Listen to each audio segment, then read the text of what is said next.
Hey everybody, welcome back to Magic Orthodoxy. My name's David, and this is Setting the Record Straight. Hey, whenever you get a deck of cards from the United States Playing Card Company, from the Ohio plant, you have four possible combinations or four variables to think about.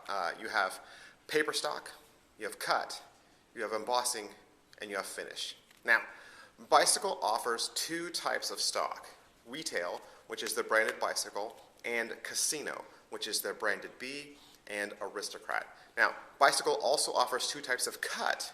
You have a modern cut and a traditional cut. Bicycle offers two options for embossing. They have air cushion and smooth. And lastly, your deck could have magic finish or not. So let's take a look at these four variables in just a little bit more detail. Now, the first thing you have to consider is paper stock. Now, the printing process in a nutshell is this. The roll of paper stock down at the Ohio plant gets squished between steel rollers and then cut into sheets. Now, the pressure used at this stage of the game is what creates the different stocks and thicknesses. So, depending on the amount of cards printed, the United States Playing Card Company can use two different printing processes. For instance, a typical Kickstarter deck, which would be maybe an order less than 10,000, is sent to a sheet-fed press. Now, orders over 10,000 are sent to the web press, which looks like this. The web press runs an entire roll through in a single, really long sheet, and in its entirety, it makes close to about 11,000 decks. Now, why does it seem like some decks handle better than other decks? Well, it's the thought that some web press decks are the superior decks, and this press is again thought to supersede the sheet press in terms of both finish and embossing the air pockets of the deck. Now, both machines do the same job, mind you, but the general thought is the web press cards handle better. This in turn affects the smooth, the butter-like glide of the deck that we've all come to love. This is kind of why a normal deck of 808 bikes will sometimes be far superior to a Kickstarter deck. Does that mean all retail decks feel the same and all casino decks feel the same? No. The process of squishing the paper stock isn't really an exact science. So it's possible to get a thick retail stock on a deck or a thin casino stock on a deck. And the only way to know is to open the deck and to measure its thickness with a caliper. Now, are there exceptions? Yes, but the only exceptions are these. Number one, if you have enough money. The United States Playing Card Company will gladly let you use any paper stock you want. Theory 11 is another exception because they print eco-friendly decks, and the United States Playing Card Company prints the Bicycle Eco Edition. But Theory 11 uses that same stock for almost all of their decks. The Eco stock is an FSC certified paper comprised of more recycled fibers, vegetable-based inks, and starch-based glues. Number two, cut. So let's continue the process. So the paper gets squished between the rollers at the desired thickness, and then it gets cut into strips. Now, the machine that cuts the cards is what makes the deck have a traditional or a modern or non-traditional cut. Now, the lip you feel on the cards that makes it really great for faro shuffling, it's the result of the pressure applied when pushing the blade through multiple layers of cardstock all at once. An entire deck gets sent through a single die, one card at a time.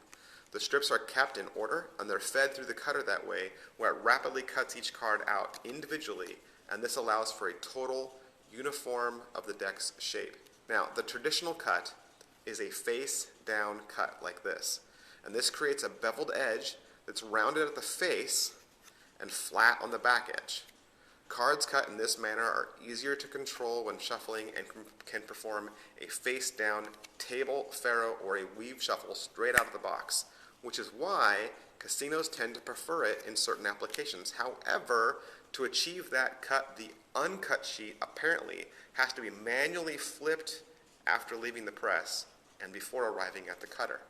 Now, the modern cut, or the non-traditional cut, is the cut that 90% of the decks are cut in. This is the one that we are the most used to. This is your garden variety mass-produced deck. Pretty much any deck United States Playing Card Company makes for themselves or for the retailers are modern cut.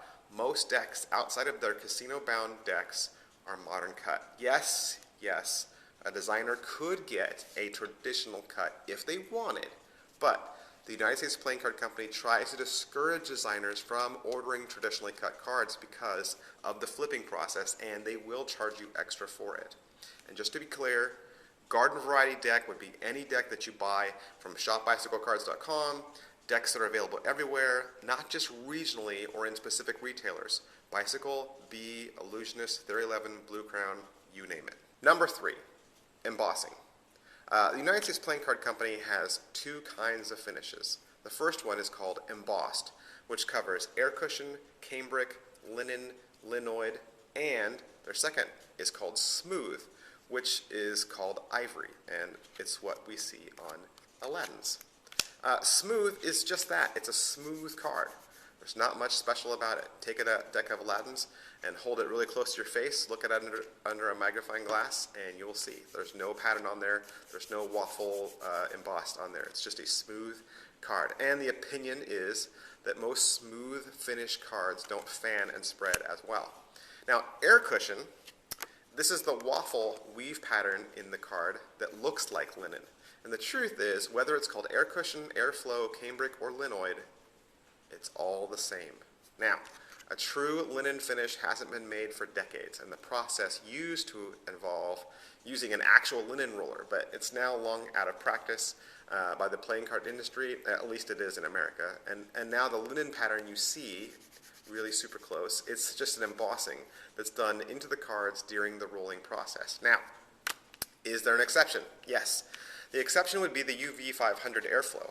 Now that's a finish that you see on the older Ellusionist decks, but in truth it's actually more than just a finish. UV500 refers to the cardstock also.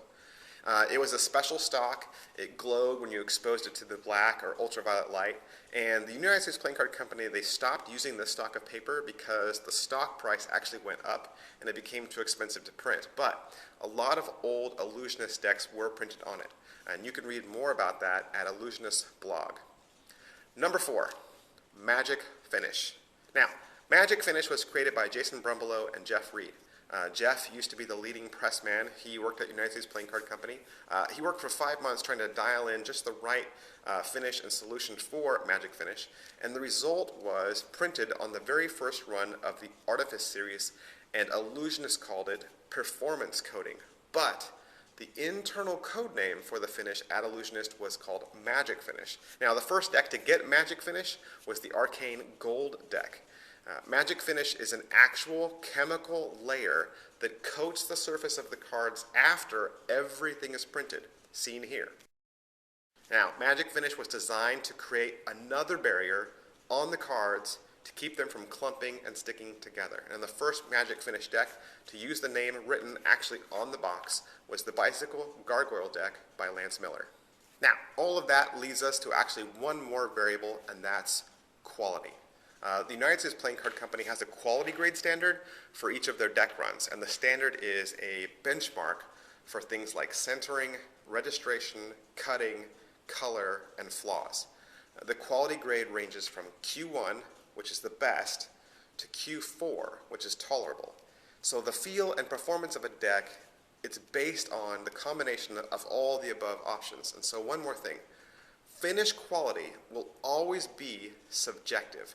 There is no definitive answer as to which deck beats which deck, just like there's no definitive answer as to what handles better. The true test of how a deck handles outside of stock and finish is the ink impact and you, the performer.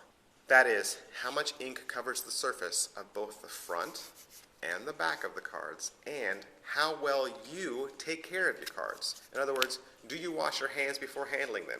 Do you store them well? Do you keep them out of arid and moist environments? And do you successfully break them in?